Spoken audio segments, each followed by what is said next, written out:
বাহাদুর মিয়া, এই তোমার চিঠি আইছে। চিঠি? তাই নাকি? দেখি কার চিঠি? তোমার দুলা ভাইয়ের চিঠি, কাতার থেইকা। সারাদিন বিদেশ বিদেশ করো, দেখো টিকিট আইছে নি। প্রিয় শ্যালক বাহাদুর, পত্রের শুরুতে আমার দোয়া রইল। আশা করি আল্লাহর অশেষ রহমতে সহি সালামতে আছো। আব্বা এবং আম্মারে আমার সালাম পৌঁছাইবা। পর সমাচার এই যে 3 দশক আগে তোমার আফার মারফতে জানতে পারলাম তুমি নাকি বিদেশে যাইবার জন্য খুব উইঠা পইরা লাগছো। এই নিয়া তোমার আফারে বেশ পেরেশান মনে হইল। আমাদের দেশে তো ভুয়া দালাল আর বাটপারের কোনো অভাব নাই।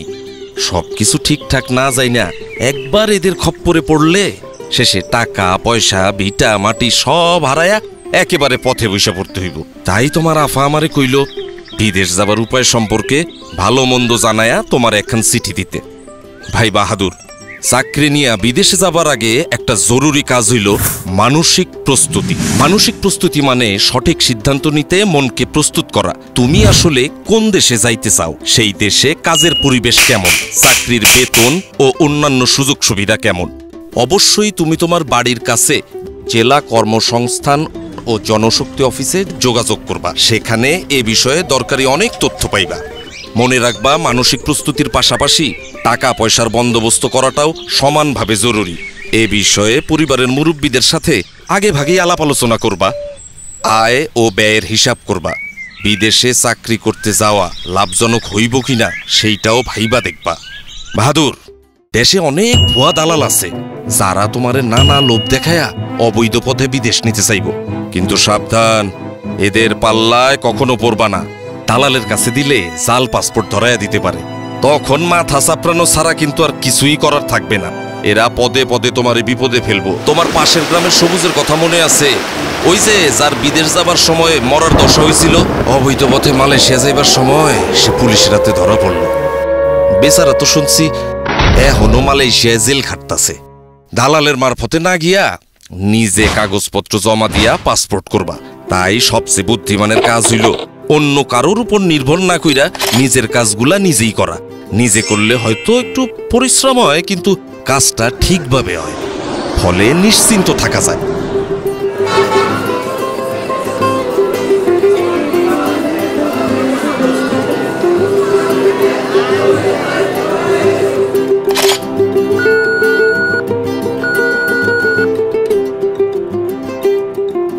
Recruiting agency.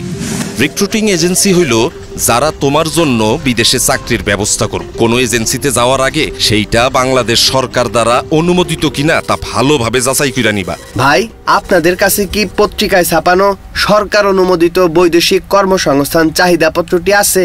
সঠিক এজেন্সির কাছে অবশ্যই পত্রিকায় ছাপানো বৈদেশিক কর্মসংস্থান চাহিদাপত্র থাকিবেন। তারপর কোনো কারণে যদি তোমার সন্দেহ হয়, তাহলে প্রবাসী কল্যাণ ও কর্মসংস্থান মন্ত্রণালয় অথবা জনশক্তি কর্মসংস্থান ও প্রশিক্ষণ ব্যুরোর সাথে যোগাযোগ করবা।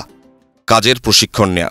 ভাই বাহাদুর, আমি নিজের অভিজ্ঞতা থেকে বলতেছি, বিদেশে দক্ষ কর্মীরা অন্যদের চেয়ে বেশি বেতন পায়, তাদের চাহিদাও থাকে বেশি।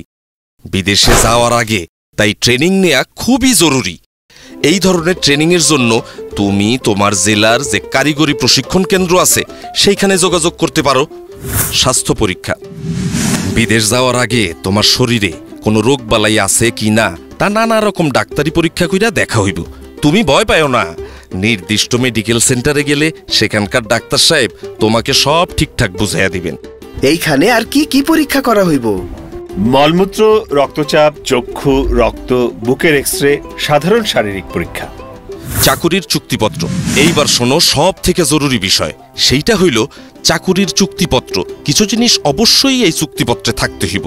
যেমন ধরো, যে কোম্পানিতে কাজ করবা তার নাম, যে কাজগুলো তোমারে করতে হইব তার লিস্ট, তোমার মাসিক বেতন কত, দিনে কত ঘন্টা কাজ করতে হইব, ওভারটাইম করা লাগবো কি না, থাকা খাওয়া চিকিৎসার সুবিধা, অন্যান্য কি কি সুযোগ সুবিধা আছে, বছরে ছুটি কয়দিন, কে তোমার যাতায়াত স্বাস্থ্য পরীক্ষার খরচ দিবে, চুক্তির মেয়াদ বাড়ানোর সুযোগ আছে কি না, জীবন বীমা বা দুর্ঘটনার জন্য বীমা আছে কি না, এইগুলা অবশ্যই দেইখা বুঝা নিয়া তবে চুক্তিপত্রে সই করবা।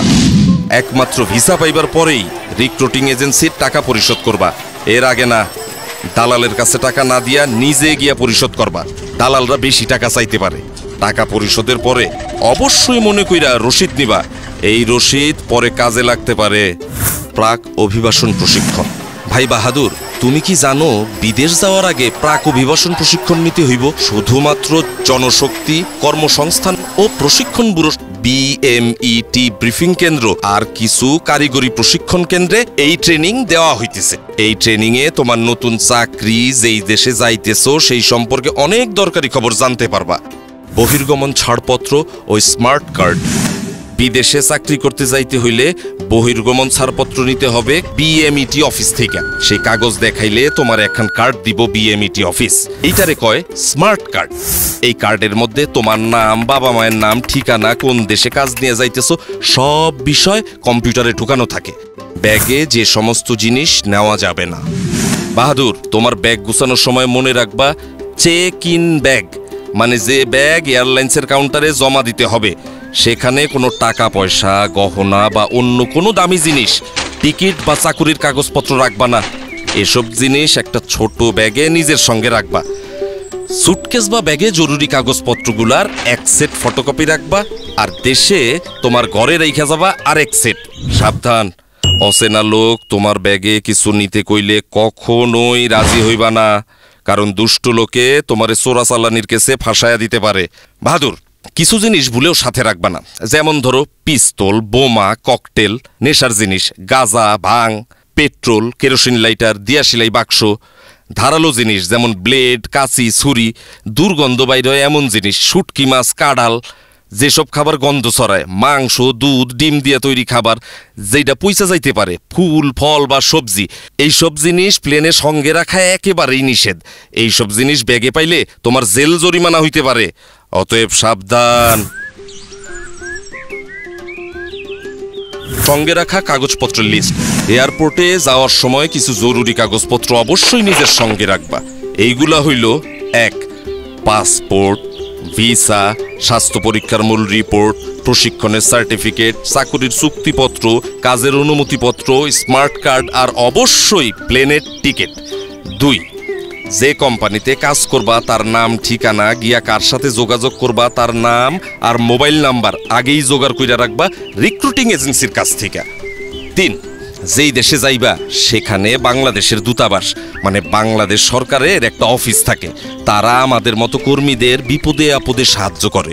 তোমার জেলার জনশক্তি ও কর্মসংস্থান অফিস থেকে তাদের ঠিকানা, ফোন নাম্বার জোগাড় করবা। 4. সম্ভব হইলে কিছু ডলার বা ওই দেশের টাকা সঙ্গে রাখবা। আমি জানি বাহাদুর, আপনজন ছাইরা বিদেশ যাওয়াটা কেমন কষ্টের, তাই মনকে সব সময় শক্ত রাখবা। সেই দিনটার কথা ভাবো যেই দিন তোমার কষ্টের কামাই করা টাকা দিয়া তোমার পরিবার ভালো থাকবো, তখন কষ্টরে আর কষ্টই মনে হইব না। সিকিউরিটি চেকিং এবং কাস্টমস চেক। অবশ্যই এয়ারপোর্টে তোমার প্লেন যেই সময় ছাড়বো তার 3 ঘন্টা আগে হাজির থাকবা। এয়ারপোর্টের ভেতরে ঢোকার পর তোমার সব ব্যাগ স্ক্যানিং মেশিন দিয়ে চেক করা হইব। ব্যাগে কোনো বিপজ্জনক জিনিস আছে কিনা তা পরীক্ষা কইরা দেখা এয়ারপোর্টের সিকিউরিটি অফিসার তোমার শরীরও চেক করব। তুমি ঘাবড়ায়ও না কিন্তু। Check in. চেক হয়ে গেলে তোমার নিজের এয়ারলাইন্সের কাউন্টার খুঁজা বাইর কইরা লাইনে গিয়া দাঁড়াবা। তোমার সিরিয়াল আসলে পরে কাউন্টারে টিকিট ও পাসপোর্ট দেখাইবা। ছোট ব্যাগটা নিজের কাছে রাইখা বাকি ব্যাগ কাউন্টারে দিয়া দিবা। কাউন্টারের লোক স্টিকার লাগায়া তোমার বড় ব্যাগটা নিয়ে যাবে। ব্যাগে স্টিকার লাগানো হয়ে গেলে মনে কইরা বোর্ডিং কার্ডটা নিবা। এই কার্ডে তোমার প্লেনের সিট নাম্বার লেখা থাকবে। এয়ারপোর্টের দেয়ালে লাগানো বড় টেলিভিশনে নজর রাখবা। সেখানে তোমার প্লেন ছাড়ার সময় আর কোন গেট দিয়ে প্লেনে উঠবা তা লেখা থাকবে। টেলিভিশনের স্ক্রিনের সাথে ফ্লাইট নাম্বার, গেটের নম্বর মিলে আনিবা। বিমানবন্দরের আনুষ্ঠানিকতা। টিকিটের সাথে যে এম্বার্কেশন কার্ড, মানে যে ফর্মটা দেয়া হয়েছিল তা মন দিয়া পূরণ করবা। ইমিগ্রেশনের বাইরের এলাকায় একটা কাউন্টার আছে, এর কয় প্রবাসী কল্যাণ ডেস্ক। এইখানে যারা বিদেশে চাকরি করতে যায় তাদের সাহায্য করা হয়। দরকার হইলে ডেস্কের অফিসার তোমার এম্বার্কেশন কার্ড পূরণে সাহায্য করবে।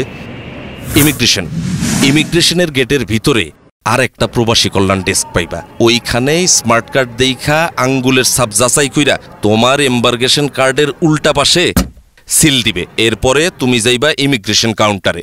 এইখানে ইমিগ্রেশন অফিসারের কাছে তোমার পাসপোর্ট, ছাড়পত্র, ভিসা, পূরণ করা এম্বার্কেশন কার্ড জমা দিবা। ইমিগ্রেশন অফিসার তোমার কিছু প্রশ্ন করতে পারে, ভয় না পায়া সব প্রশ্নের উত্তর দিবা। আপনার বাবার নাম কি? মোহাম্মদ আলী আকবর। বিদেশে কেন যাচ্ছেন? চাকুরি করতে যাইতেছি, ওয়েল্ডিং এর কাজ। কম্পিউটারে রেকর্ড রাখার জন্য ওনারা তোমার ছবি তুলতে পারে, এতেও ঘাবড়ানোর কিছু নাই। সব কাগজপত্র ঠিক থাকলে তোমার পাসপোর্টে উনি সিল দিয়া বিদেশে যাওয়ার অনুমতি দিয়া দিবেন। এরপর টেলিভিশন দেখা নিয়া তোমার প্লেনের অন্য যাত্রীরা যেই জায়গায় বসছে সেইখানে গিয়া বসবা। বিমানে বোর্ডিং। বিমানে ওঠার জন্য ইংরেজি আর বাংলা দুই ভাষাতেই ঘোষণা দেয়। বিমানে ওঠার ঘোষণা দিলে বোর্ডিং কার্ড হাতে নিয়া লাইনে দাঁড়ায়া ধীরে সুস্থে প্লেনে উঠবা। প্লেনে ওঠার পর বোর্ডিং কার্ডে লেখা সিট নাম্বার খুঁজা সিটে বসবা।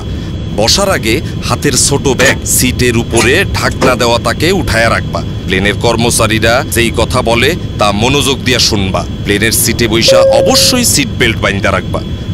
ধূমপান নিষিদ্ধ। একটা জরুরি বিষয় মাথায় রেখো, এয়ারপোর্টে ও বিমানে বিড়ি সিগারেট খাওয়া একেবারে নিষেধ। অবশ্য এয়ারপোর্টের কিছু জায়গায় সিগারেট খাওয়ার অনুমতি আছে। বৈদ্যুতিক যন্ত্রপাতি। প্লেনে ওঠার পর মোবাইল ফোন, রেডিও, ক্যামেরা সব বন্ধ করে দিবা। বিমানে খাবার এবং টয়লেট ব্যবহার। প্লেনে খাবার ও পানি দেয়, তাই এই নিয়ে তোমার চিন্তার কোনো কারণ নাই। প্লেনে টয়লেট ব্যবহারের প্রয়োজন পড়লে ঘাবড়ায়ও না, কিন্তু টয়লেট ব্যবহারেরও কিছু নিয়ম কানুন আছে। দরজার পাশে হাতলে চাপ দিয়া টয়লেটের দরজা খুলতে হয়।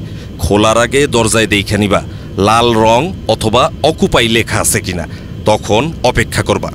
খালি অবস্থায় দরজায় সবুজ রং থাকবে অথবা এমটি লেখা থাকবে, তখন টয়লেট ব্যবহার করতে পারবা। টয়লেটে অবশ্যই টিস্যু ব্যবহার করবা। পানি ব্যবহার করবা সাবধানে। টয়লেটের মেঝে ভিজা গেলে অন্য যাত্রীদের অসুবিধা হইতে পারে। ময়লা বা টিস্যু সঠিক জায়গায় ফেলবা, যাতে করে টয়লেট নোংরা না হয়। বিদেশের এয়ারপোর্টে পৌঁছানোর আগে, বিমান নামার কিছুক্ষণ আগে তোমার ডিসএম্বার্কেশন ফর্ম ও কাস্টমস ডিক্লিয়ারেশন ফর্ম এই নামে দুইটা কাগজ দেওয়া হইব। ডিসএম্বার্কেশন ফর্মে যেই দেশে যাইতেছো সেই দেশে তোমার নাম ঠিকানা লিখবা। আর কাস্টমস ডিক্লিয়ারেশন ফর্ম হইল তুমি যদি ওই দেশে এমন কোনো জিনিস নিয়ে যাও যার জন্য ট্যাক্স দিতে হবে তা জানানোর ফর্ম। ফর্ম পূরণে কোনো অসুবিধা হইলে বিমানের লোক অথবা পাশের যাত্রীর কাছ থেকে সাহায্য চাইতে পারো। বিদেশের এয়ারপোর্টে ইমিগ্রেশন। প্লেন থেকে নামার পর ওই দেশের এয়ারপোর্টে ঢুইকা দেখবা সামনে ইমিগ্রেশনের লম্বা লাইন। এইখানে তোমার ওই দেশে ঢোকার অনুমতি দিব। লাইনে দাঁড়াবার সময় 5টা জিনিস অবশ্যই নিজের সাথে রাখবা। 1 পাসপোর্ট, 2 ভিসা, 3 চাকুরির চুক্তিপত্র, 4 পূরণকৃত ডিসএম্বার্কেশন ফর্ম, 5 পূরণকৃত কাস্টমস ফর্ম। ইমিগ্রেশন অফিসার কাগজপত্র পরীক্ষা করে সঠিক পাইলে তোমার পাসপোর্টে তারিখ সহ সিল দিয়া দিবেন। ব্যাগ সংগ্রহ। ইমিগ্রেশনের কাজ শেষ কইরা নিজের ব্যাগ খুঁজে নিতে হবে। মালামাল যেখানে আসে সেই কনভেয়ার বেল্টের উপরে এয়ারলাইন্সের নাম ও ফ্লাইট নাম্বার দেওয়া থাকে, তা ভালোভাবে দেইখা নিয়ে সঠিক বেল্টের সামনে গিয়ে দাঁড়াইবা। কনভেয়ার বেল্ট থেকে নিজের ব্যাগ চিনলে সাবধানে বেল্ট থেকে নামাইতে হইব, যাতে অন্য কোনো যাত্রী আঘাত না পায়। আর যদি কোনো কারণে ওইখানে তুমি নিজের ব্যাগ খুঁজা না পাও, দেরি না কইরা হারানো জিনিসের খবর যেখানে জানাইতে হয় সেই লস্ট অ্যান্ড ফাউন্ড ডেস্কে এবং এয়ারলাইন্সের ডেস্কে খবর দিবা, তারা তোমার ব্যাগ খুঁজা দিবে। আর যদি একদমই খুঁজা না পায় তাইলে তারাই তোমার ক্ষতিপূরণের ব্যবস্থা করব। বাদর, ও বাদর, এই যে এইদিকে। কে সালামিয়া, ঠিকঠাক আছো তো নাকি? তো আইসাতা বললা বিদেশে? সালাম আলাইকুম দুলা ভাই। জি আইসা পড়লাম, খোদাই আনলো। তয় আইসি কিন্তু আপনার উসিলাই। আপনি পথটা অমন গুছাইয়া না দিলে এত সহজে আইতে পারতাম না। পথ আমি দেই নাই রে পাগল, পথ সব সময়ই ছিল। আমি শুধু সেইটা তোমারে বাতলাইয়া দিছি। তোমার সৎ ইচ্ছাটাই হইল গিয়া মূল কথা। ওই যে কথায় কয় না, সঠিক ইচ্ছা থাকলে সঠিক উপায় হয়।